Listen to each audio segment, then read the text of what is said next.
Hi, I'm Kaylin. The day I turned 25, my parents threw a party, without me.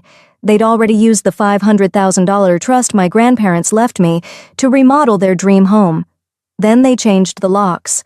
My sister texted, "You're not family anymore. Don't come back."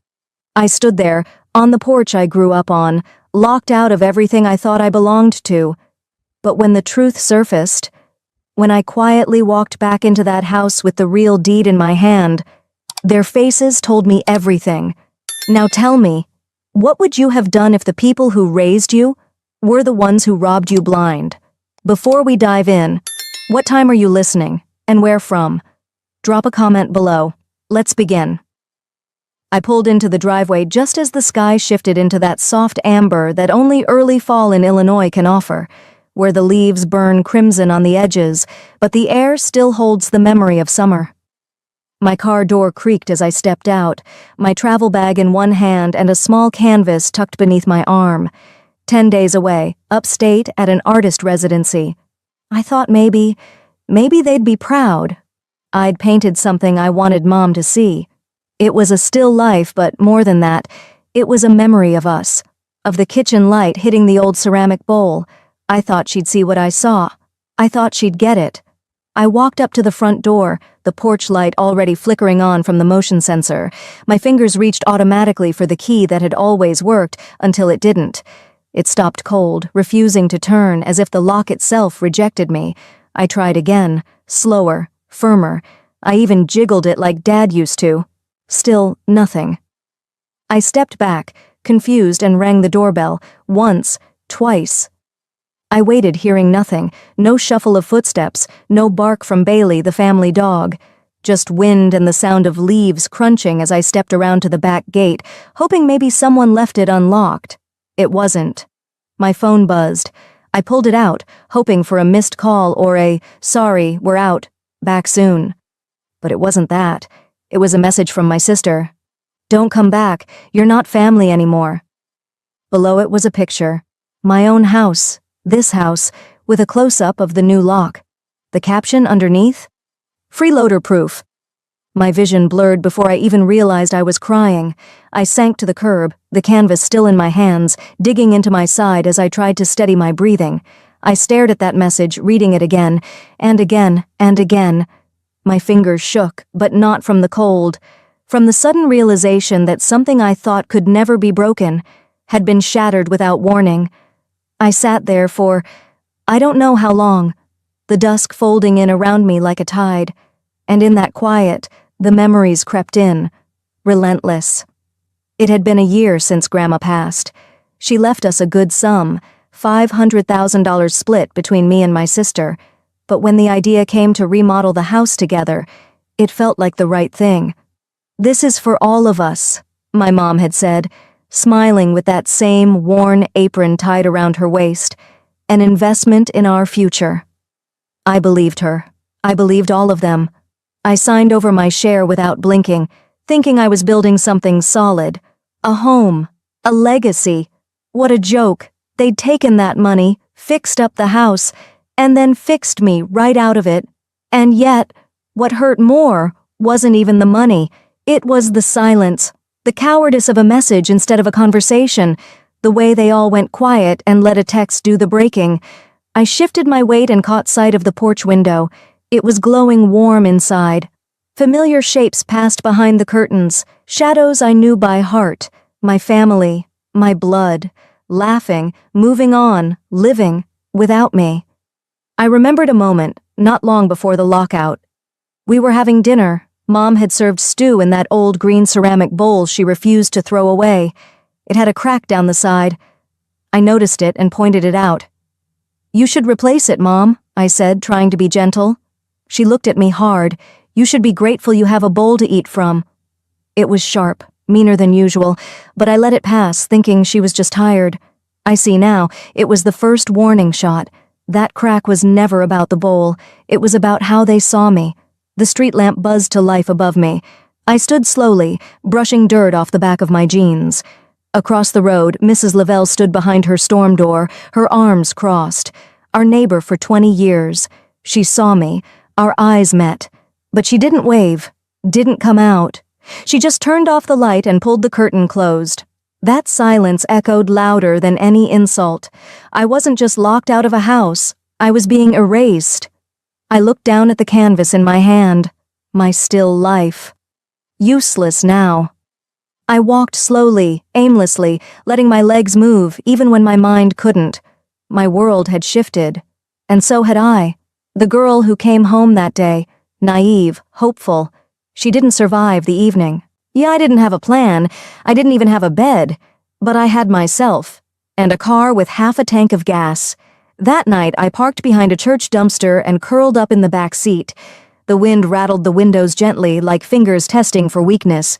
I stared at the ceiling, clutching the canvas to my chest. And a question took root in my mind. Quiet. Terrifying. If I wasn't their daughter anymore, who was I now? I didn't really sleep. You can't. Not behind a church dumpster with your knees tucked to your chest and your coat pulled up over your face to block out the security lights. My back ached from the passenger seat, and the air had turned so damp, it felt like I was breathing in someone else's sadness. By 5:30 a.m., I gave up trying. I turned the key in the ignition to get a bit of heat and stared at the condensation clinging to the windshield like a question that had no answer. The town library didn't open until 7. I found it on my phone, still 28% battery left, and drove slow, hoping to stretch out the silence. The parking lot was empty when I got there. A few squirrels danced across the sidewalk, and somewhere nearby a garbage truck hissed and groaned. I sat on the curb, still holding the canvas I hadn't had the nerve to throw away. The same one I'd brought home thinking maybe, just maybe, it could go up on the hallway wall. Maybe my mom would have smiled and said, "Look at you." Maybe my sister would have nodded with that sideways grin and muttered, "Finally doing something real." Instead, here I was, freezing on concrete, waiting for a librarian to unlock the door so I could pretend to belong somewhere again. When they did unlock the door, I was first in. I went straight to the far corner, away from the main desk. I pulled out my phone to check the time, and that's when it lit up. There it was, a group message. Family Core Chat, it read. The icon was a photo from last Thanksgiving. I wasn't in it. 3 names, Mom, Dad, my sister Celeste, and me. I hesitated before opening it. Then I tapped once, just once. Celeste. She's always been like this, never pulls her weight. Mom. I'm tired of walking on eggshells. She expects praise for doing the bare minimum. Dad. We gave her everything. This is how she thanks us? Taking from the family and playing victim? I didn't breathe for a moment, just sat there, staring. There was one more message, from Celeste again. We should have changed the locks sooner, honestly. The silence of the library pressed in from all sides. A kid nearby coughed, a chair squeaked, and yet none of it registered, not above the words on that screen. Ungrateful, victim, took from the family. I had never asked them for a dime, not once. 8 months ago, when I sold that painting, a moody landscape that somehow ended up in a collector's hands for $180,000, I thought it was the start of something. A door cracking open. I didn't blow the money. I sat down with my parents. I showed them my plan. Apply for early access to the inheritance Grandma had left us. Use the money, $500,000 total, to seed my own art space. A little gallery, modest, focused on new voices. That dream had a name, West Window, for the sunlight in Grandma's kitchen that always lit up her orchids. My mom smiled, but her eyes clouded. Sweetheart, she said, we need to talk about the house first. My dad had nodded solemnly. The roof's a mess. Pipes are leaking. And that kitchen? It's from 1982. You've seen the stove. Celeste didn't say much, just sipped her wine and looked bored. It's for all of us, Mom added. You'll still have your space. We'll just stabilize the foundation first, literally. I remember hesitating, asking about paperwork. Oh, come on, Dad chuckled. We're family. No need for that. I signed the transfer form a week later. No lawyer, no witness, just a handshake and a thank you. Now, 8 months later, I had no home, no gallery, no legal trail. Just their words, ungrateful, sponging, unworthy, buzzing in my ears like a swarm of flies. I opened my email, just hoping, I'd saved something, an old thread, a PDF, but the inbox was clean. I had trusted them, completely. Restless, I started typing random variations of their names into Google. A newsletter popped up, something called Suburban Style Central, a renovation blog for Midwestern homes. The headline caught my eye, Family's Dream Kitchen Comes to Life, thanks to daughter's faith. I clicked. There was a photo of the new kitchen, white quartz, imported Italian marble counters, soft close drawers, chrome finishes. It looked like something out of a luxury catalog. The caption underneath, with a generous gift from our daughter Kaylin, we finally brought our dream to life. Her belief in us means the world. I stared at the screen so long it dimmed. Belief in us. No mention of what I gave up. No mention of what I lost. They'd turned my sacrifice into a photo op, my dream into their backsplash, and somehow I was the ungrateful one. I sank into the plastic library chair, rubbing my forehead with both hands, not because I regretted helping. I didn't. What broke me was how little they thought I'd notice, how easily they'd rewritten the story. I wasn't their daughter anymore.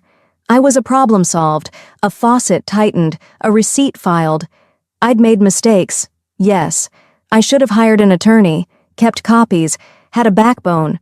But when you grow up in a house where "we're family" is used like a magic spell, you stop asking questions. You believe, you trust. And then, one day, you wake up behind a dumpster, reading messages from people who once tucked you in. I shut the browser and opened a document instead. Slowly, I started pulling my bank records. I printed the ones that still listed me as the sender. It wasn't much, but it was something. My hands trembled, not from fear this time, but resolve. Outside, the sky had brightened just enough to paint the sidewalk pale blue.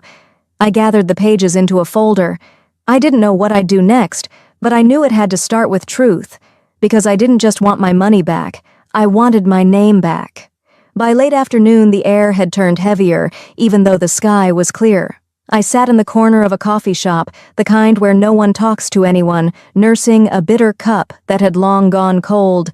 That folder from the library still sat in my tote, but I hadn't opened it again. I didn't need to, not yet. My mind was already sprinting ahead of me. I stared at my phone screen for a long time, the message already typed out. Hey, Mom. Would it be all right if I stopped by today to grab the last of my things? Just a few clothes, she responded within seconds. 10 minutes. No drama. I wiped my hands on my jeans and stood. That response, I could hear her voice in it, dismissive, clipped, like she was doing me a favor just by answering. My heart was already beating faster as I headed toward the car. The drive back didn't take long. Muscle memory still guided me through every turn in that neighborhood, even though the idea of calling it home now felt like calling a bruise a badge. I parked down the street, out of habit. I didn't want any of the neighbors spotting my beat-up car in their manicured cul-de-sac. When I walked up the steps, my mother was already waiting inside, framed in the window like a still life that hadn't moved since I was 16. She didn't come to the door, didn't wave, just turned and walked back toward the living room. The front door wasn't locked. Inside, everything looked polished, cold, sterile almost. The giant photo wall was gone, replaced with neutral prints you'd see in a dentist's office. The couch I helped reupholster one summer, gone, replaced with something modern and soulless. My mother didn't even look up from her phone. Back bedroom, she said flatly. Don't take anything that's not yours. I nodded quietly. Didn't respond. I didn't trust myself to. Instead, I walked down the hall, past the kitchen.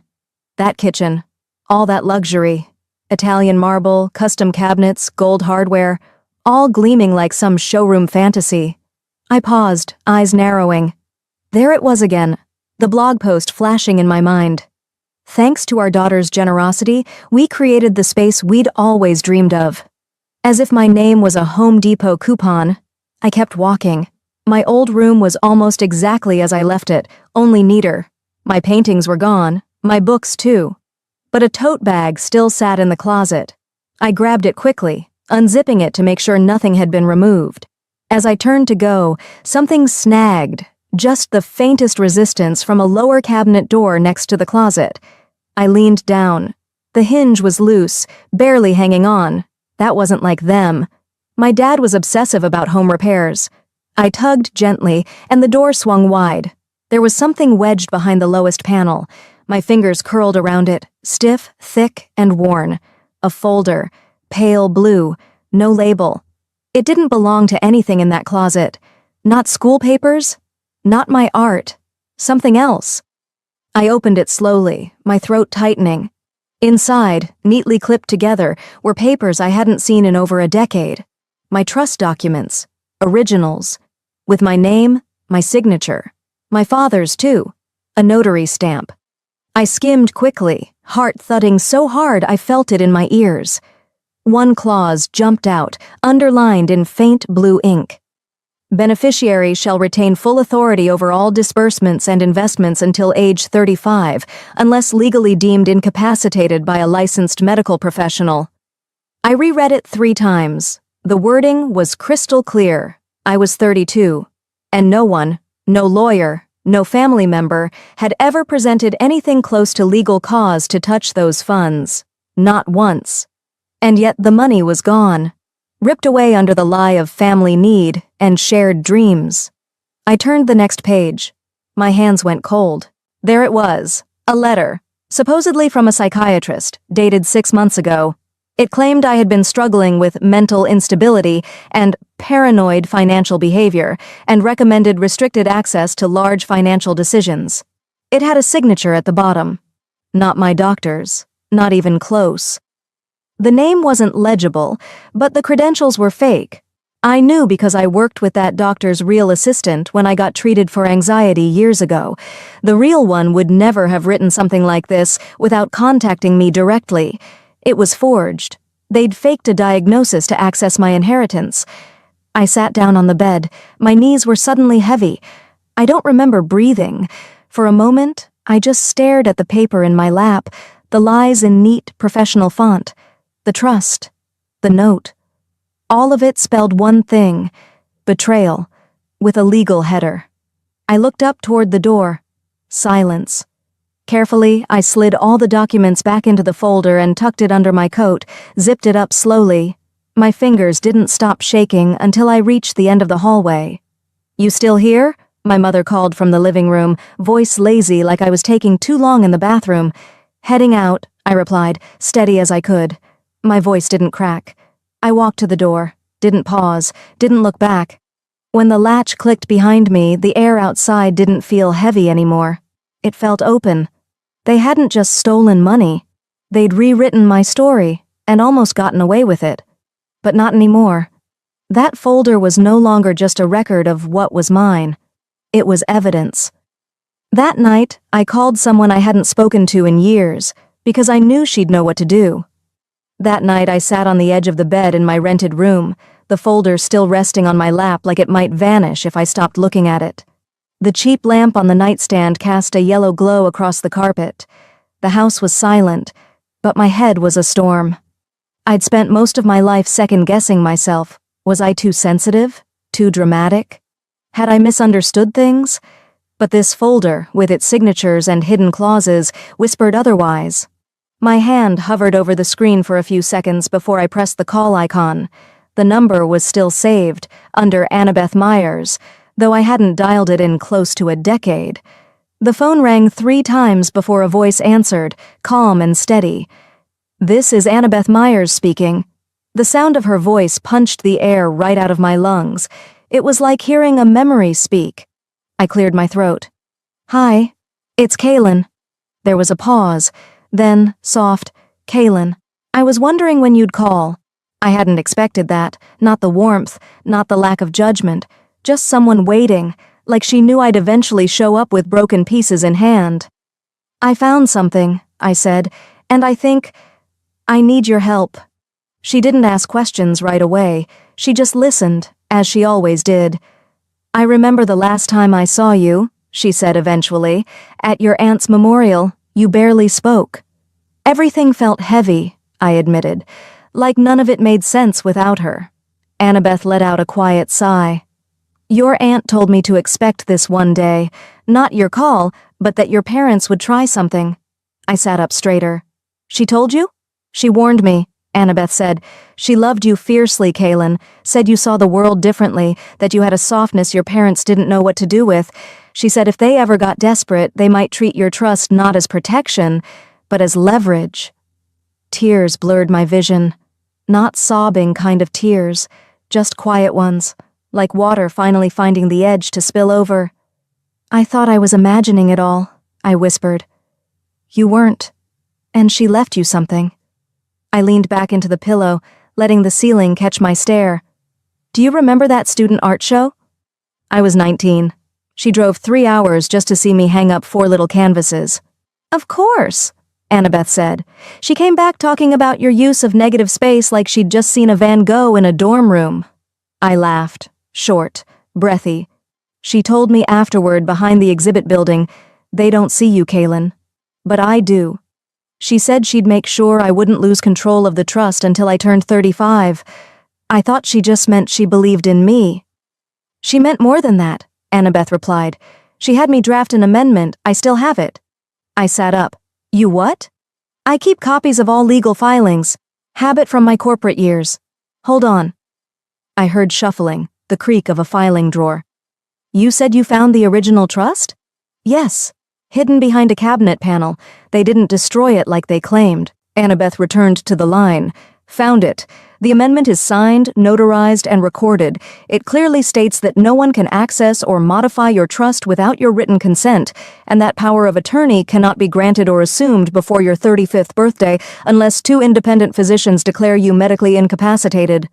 My throat tightened. They forged a note from a doctor, one who doesn't even exist in my medical records. They're in serious legal jeopardy if that's true, she said, her tone shifting. Still warm, but firmer now. Kaylin, if they accessed your funds without this amendment, that's fraud. Possibly worse. I didn't speak for a moment. I let the words settle like heavy books onto a long empty shelf. I wasn't making this up. I wasn't lost. I had been silenced. I'll overnight the document, she added, and if you're willing, we can start building a case. I pressed my hand over my chest, grounding myself in the rhythm of my breath. I don't want revenge. I didn't say anything about revenge, she said. I want the truth, I continued. Out in the open, not for them, for me, for who I used to be before I let them rewrite everything. There was a pause, then gently, then let's give it to them.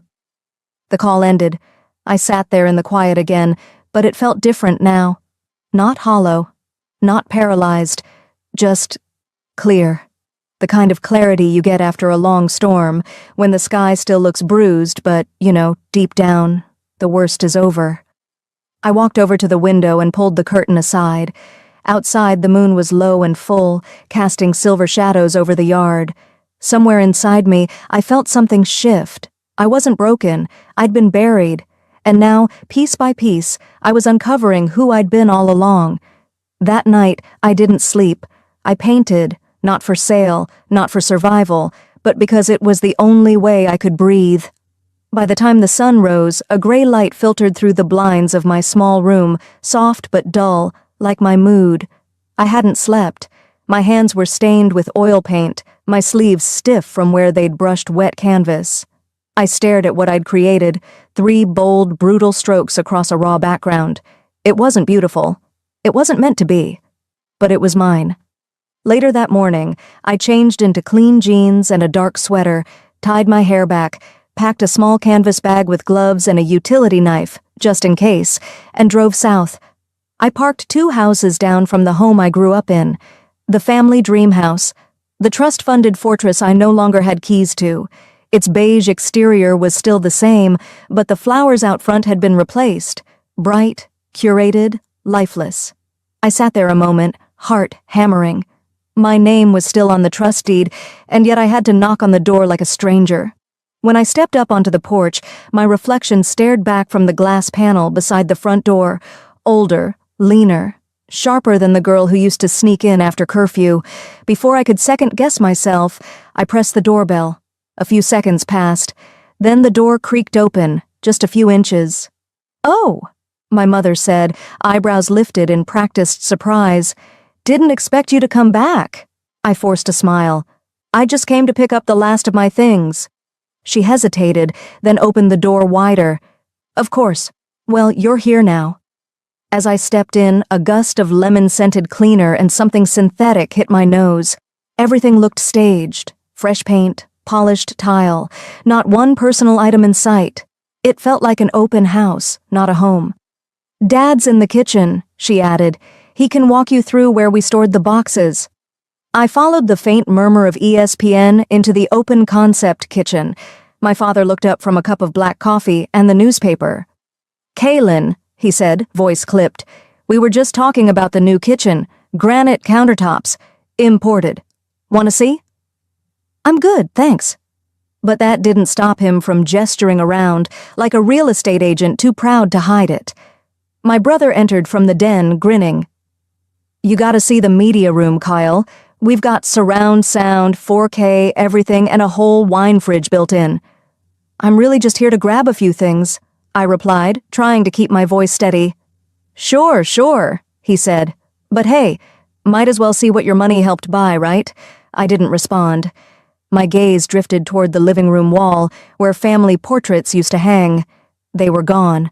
No baby photos, no high school graduation picture, no traces of the girl who used to live here. I moved down the hallway quietly, almost instinctively. That was when I saw it. Framed in a delicate brass border, spotlighted with perfect lighting, hung one of my original oil pieces, an abstract swirl of copper and crimson. It was unmistakably mine. I'd painted it during my senior year at Parsons. Two more hung beside it, one a stark monochrome reflection of grief after Aunt Rena's funeral, and another, a bold, chaotic landscape I created the night I decided not to return home for Thanksgiving. My breath caught. Each piece had a small, museum-style placard beneath it. "Kelsey Tran," the tags read. "Mixed media. Private collection." My fingers curled involuntarily.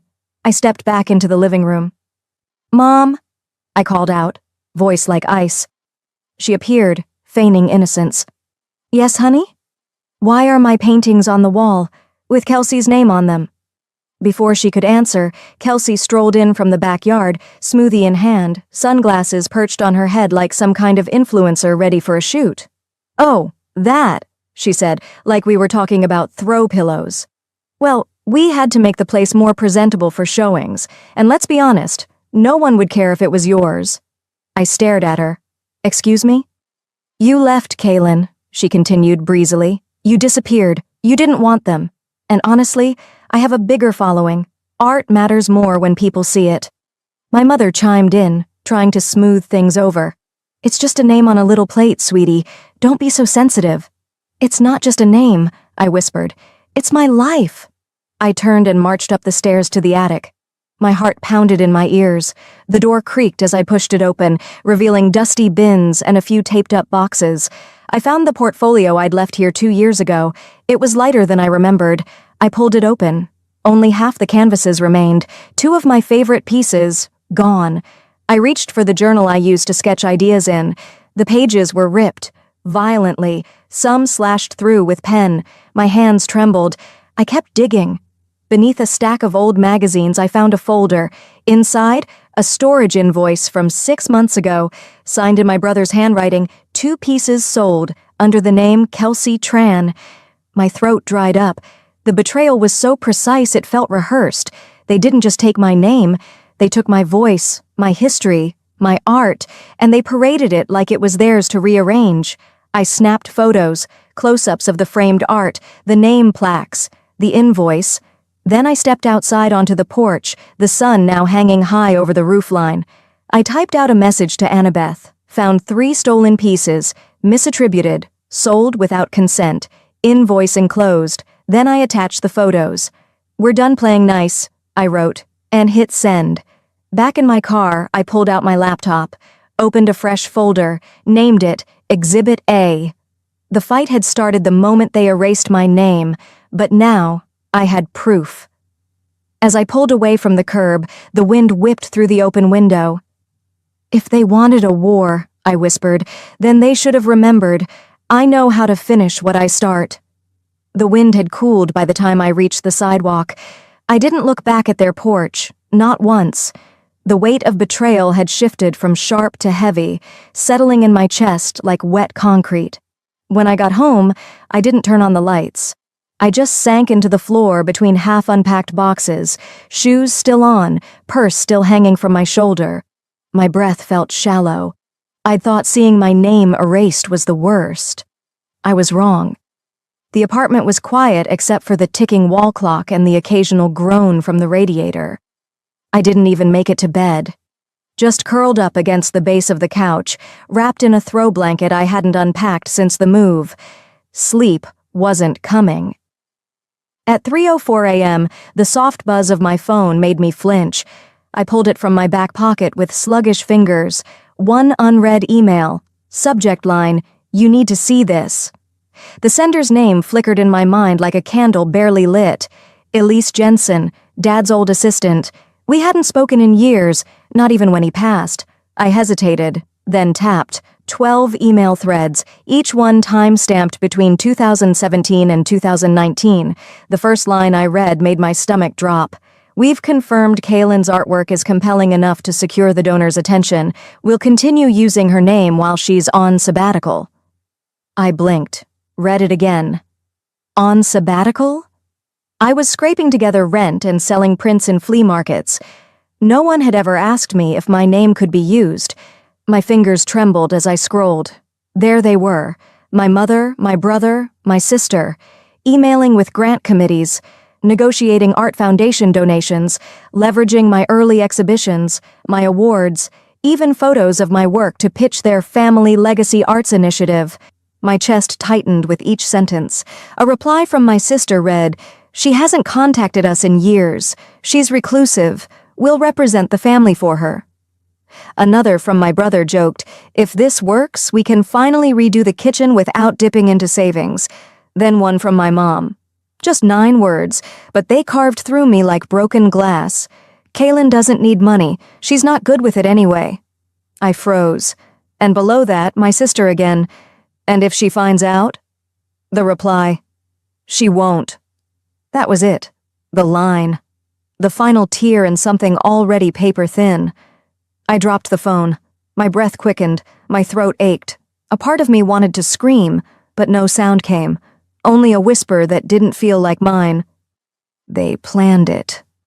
All of it. My eyes darted toward the corner of the room, toward a narrow bookshelf where an old sketchbook leaned. I stood, legs stiff, and reached for it.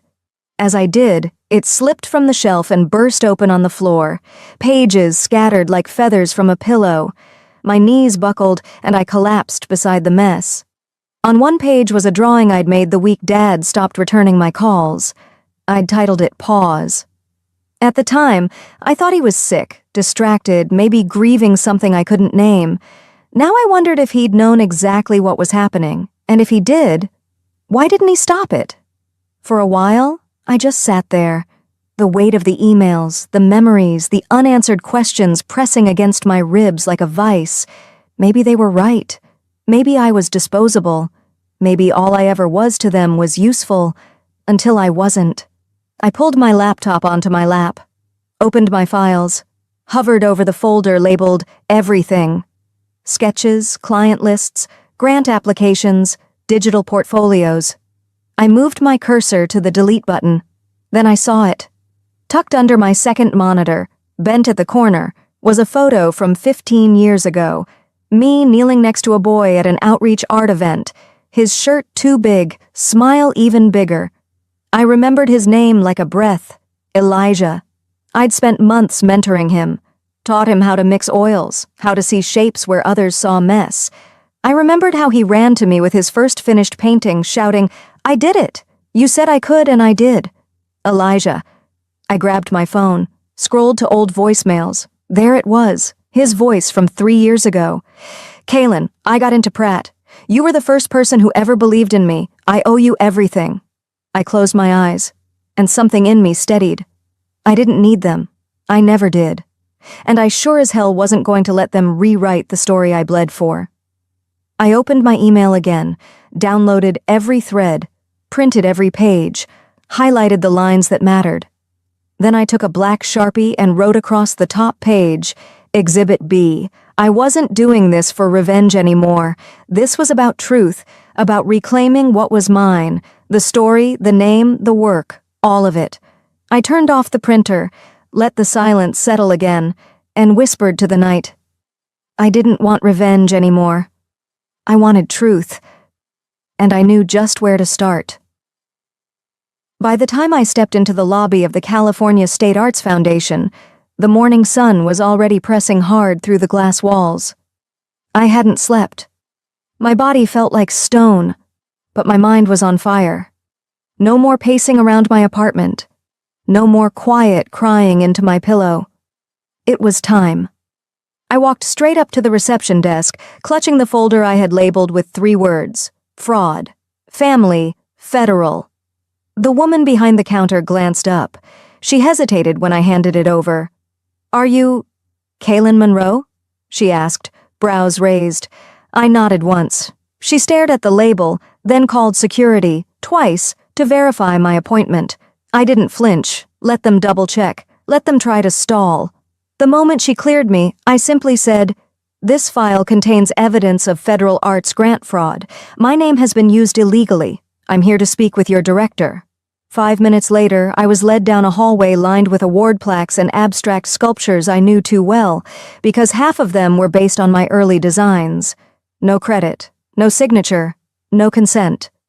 The boardroom was cold, overly bright, and sterile. 5 people sat in a curved line behind the long table, 2 women, 3 men. A silver pitcher of water sat untouched in front of them. One of the men gestured for me to sit. "Ms. Monroe," the director began, polite but wary, "we received your request. Would you mind explaining what you've brought us?" I opened the folder and slid the first few documents forward, photocopies of emails, grant approvals, my old sketches, and screenshots from the Foundation's public archives. "This," I said evenly, "is proof that for over 6 years, members of my family have submitted applications using my portfolio, my academic credentials, and even my exhibition titles. They told you I was on sabbatical, when in reality I was being pushed out of the family business and cut off financially." They leaned in. One woman narrowed her eyes as she scanned the email where my mother had said, "Kaylin doesn't need the money. She's emotionally unstable anyway."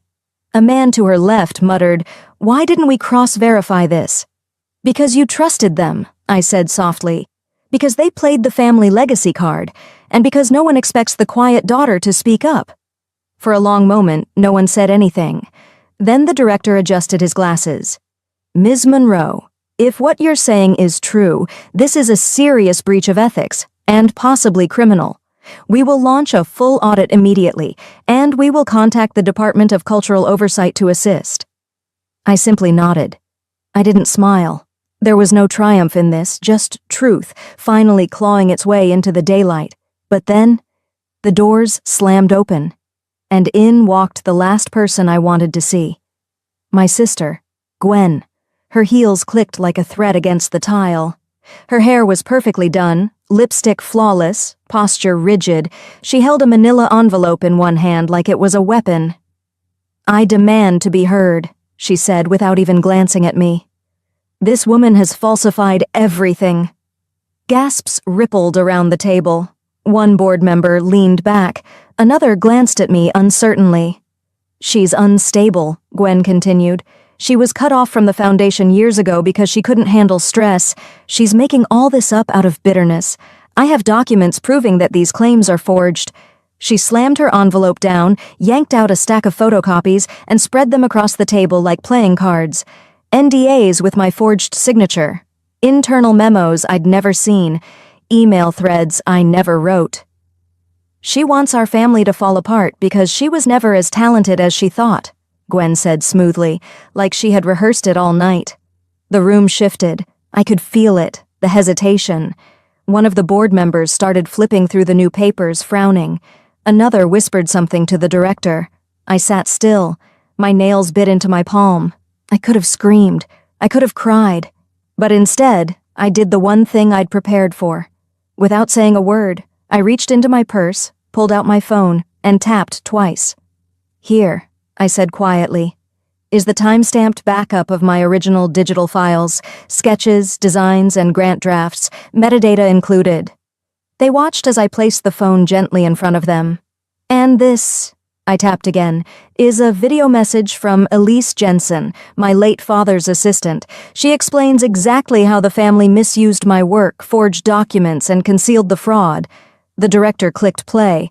Elise's voice, shaky, tired, but clear, filled the room. "Kaylin never knew. She was left out deliberately.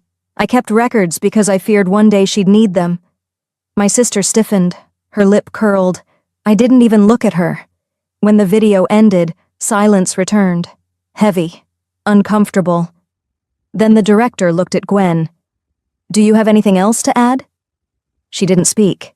She only gathered her envelope slowly, tucked the loose pages back in, and turned toward the door. But just before leaving, she paused beside me. I felt her lean in, and in a voice only I could hear, she whispered, "You think this ends here? You have no idea what you've started." Then she walked out, heels clicking like a countdown. She left in silence, but not before whispering something that would change everything. "You were never supposed to find that folder," she had said, low and sharp, like a blade held against my ribs. It wasn't anger in her voice, it was fear. I sat on the edge of my bed that night, the folder open on my lap, heart racing like I was back in high school again, bracing for another blow from the people I once called family. It took hours to go through it all. Every page was handwritten, some in familiar looping script. My father's shaky hand near the end, and some not his. There was a deed tucked between notebook paper and old receipts. It wasn't signed, but it clearly referred to the original family home, our grandmother's house, meant to be transferred into my name. It never happened. Then I saw the banking slips, early deposits, made out to a fund titled in my full name, meant for long-term holding. But the trail abruptly ended. A few pages later, my breath caught. There it was. A trust fund registration with my name, crossed out. In blue ink, someone had written my sister's name on top. The pen strokes were aggressive, the kind you make when you're covering a mistake, not correcting one. My father's signature sat at the bottom, shaky but there. Next to it, my mother's. Clean, steady, unapologetic. I didn't sleep that night. I didn't cry either. I scanned every document, cataloged every file, and I backed it up in 3 places. If they were going to lie under oath tomorrow, they were going to do it with their signatures burned into a courtroom monitor for all to see. The next morning, I walked into probate court wearing black slacks and a navy blouse. No jewelry, no makeup, just clarity. My heart pounded, but my hands didn't shake. The courtroom was packed tighter than I expected. Some media had caught wind of the foundation fallout, and now cameras peeked discreetly through the back rows. My parents were already seated, whispering between themselves. My sister sat beside them, legs crossed elegantly, her expression unreadable. Their lawyer, a man I'd once called Uncle growing up, stood at the front addressing the judge. "Your Honor, as previously submitted, our clients maintain full legal standing in the estate of Charles A. Greer. All prior transfers were documented and witnessed." I stood. "Your Honor, I have evidence that was deliberately excluded." The judge, a tall woman with silver hair and a steel voice, raised an eyebrow. "State your name and relationship to the deceased." "Kaylin Greer. I am his eldest daughter. And what I'm about to show you was never supposed to come to light." Permission granted, I approached the clerk and handed her the folder and 2 USB drives. Within moments, my scans appeared on the monitors behind the judge. I pointed to the unsigned deed. "This was the original plan," I said. The house was to be transferred to me, per discussions and early filings initiated by my father. It was never finalized because shortly after this he was hospitalized. A wave of murmurs rippled through the room. "And this," I added, clicking to the next page, "is the trust fund originally opened in my name." The next slide silenced even the murmurs. "Here," I continued, "is the altered registration.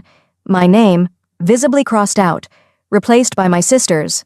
Same fund, same ID number, but no legal amendment, just ink and pressure." The judge narrowed her eyes. Ms. Greer, are you suggesting forgery? I'm not suggesting anything, I said, voice calm. I'm stating this document was never legally amended. The changes were made by hand, with no witness, no notary, and no filing with the probate office. The judge turned to the estate lawyer. Mr. Holcomb, would you like to respond? He cleared his throat.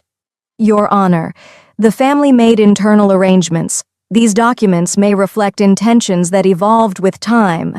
I cut in, steady. Then let's hear your own words about those intentions. I pulled my phone from my pocket and connected it to the speaker system. The recording played clearly. Holcomb's voice came through, unmistakable. Just swap her name. She'll never see the papers. She was never the type to dig. Just do it. There was a pause in the room that hung thick and ugly. Holcomb stammered. That was taken out of context. I was under pressure from whom? The judge asked. He looked down. My mother shifted uncomfortably, and my father wouldn't meet my gaze. My sister kept her face still, but her fingers curled tightly around the bench. My voice didn't rise, but it didn't falter either. My parents pressured him. I'm not here for revenge. I'm here because truth matters. My father once told me, family protects each other. I believed that. But now I see, protection was never for me. It was from me. My mother whispered something sharp, trying to protest, but the court reporter's fingers didn't miss a beat. The judge raised her hand. Enough. She looked directly at my parents. This court will issue a formal injunction. All current distributions from the estate are suspended. A forensic audit will begin immediately. Furthermore, based on the audio presented, we are referring this case to the district attorney's office for potential fraud investigation. I heard my mother gasp. My sister's expression cracked just for a moment. My father let out a breath that sounded like shame. I gathered my things, heart pounding but chest lighter than it had felt in years. As I turned to leave, the judge's voice rang out one more time. Ms. Greer. I stopped. She said, you may want to stay for what comes next. This next ruling may bring more than just closure. Or, I was halfway to the courtroom doors when the judge's voice cut through the room like a sudden wind. Ms. Kalin, one more thing. As of this moment, per the unaltered trust, you are the rightful heir. The fund is intact, and the house, per original documentation, belongs solely to you. I didn't turn around. I didn't need to. I could feel the silence behind me, the kind that thudded louder than a gavel. My parents, speechless, my sister, absent, and me, numb. That night I didn't celebrate. I couldn't. Instead, I packed up the folder, the one they buried, the one they feared, and drove out of the city just before dawn. The roads leading back to the hilltop home twisted the way memory does, unpredictable, sharp, but strangely familiar. The tires crunched over gravel as I pulled into the driveway. Same house, same stone lion by the gate, but nothing felt the same. The front door creaked the way it always had. Inside, the air was stale, like it had been holding its breath for years. The hallway lights flickered once before going out completely, so I walked room to room with sunlight guiding my steps. Every space held a memory and a shadow. My father's favorite recliner still faced the television, just where he'd left it. The kitchen still had that faint scent of cinnamon toast from when I was 10. But there was no warmth here, only remnants. I opened the drawer in the den, the one with a broken handle. Behind a stack of faded receipts, I found it. My 4th grade photo. The one Mom said had been lost in the move. My smile in the picture was toothy, bright, oblivious. I stood there staring at that little girl, wondering how many times she'd been erased to make room for someone else. For the rest of the afternoon, I wandered from room to room, deciding what would stay and what had to go. It wasn't bitterness, just clarity. By dusk, I sat on the back porch with a legal pad and a quiet decision.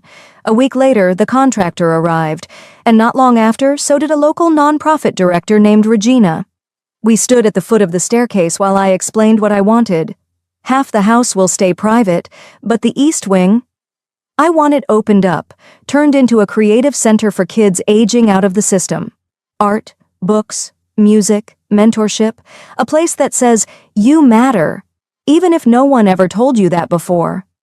Regina blinked, clearly not expecting that. You sure? This place could sell for millions. I'm sure, I said. No one should grow up thinking love is something they have to earn. Word spread fast. Neighbors talked. Some clapped behind closed blinds. My sister vanished from every online platform within days. My parents? They issued a short, cold statement to the press. No comment. That was fine. I didn't need one. When a reporter showed up at the gate asking for my side, I smiled and said, I just wanted peace. 2 days later, as the final paint dried and kids started to trickle into the space, I was organizing a shelf of sketchbooks when I opened a small moving box marked Kaylin Garage. At the bottom was the jar, the one filled with ocean sand. I had given it to my parents when I left for college, a simple gift, for the days you forget the sea. They'd kept it, tucked away, forgotten. I carried the jar into the new youth wing and placed it on the windowsill. The ocean glittered faintly in the distance beyond the trees. I whispered, maybe one day you'll remember this. And the daughter you still had.